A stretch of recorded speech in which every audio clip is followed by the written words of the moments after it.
So here we have the Hyundai Tucson on a 68 plate. I'm going to hop inside the car first of all and run through some controls.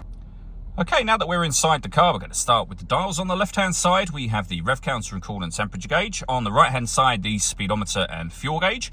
And then in the centre, we have, firstly, the main trip computer. You can see the total miles for this car. Yeah, 33,625. Above that, we have a digital readout for the speedometer. You can change the information displayed there using buttons on the steering wheel. We're on the driving data menu at the moment. There are other menus available to you.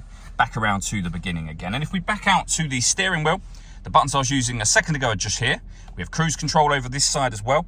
On the left-hand side, we have stereo and phone controls. The phone controls can only be used after such time as you pair the phone up to the car. And that is done over on the touchscreen in the center just here. We have a few physical buttons down the right and left-hand sides, but essentially, it's all touchscreen.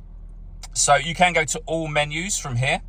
And from the all menus section, you can pair your phone, as you can see. You can also access your radio.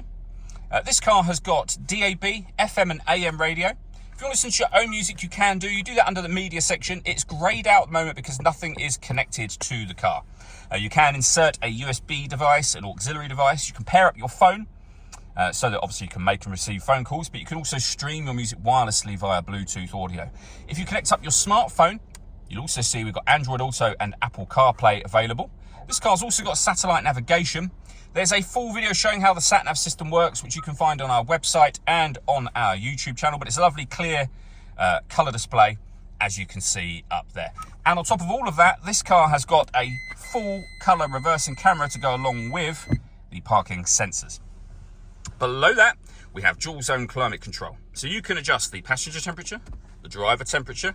You can increase and decrease the fan speed. You can determine what direction you'd like the air to be distributed in.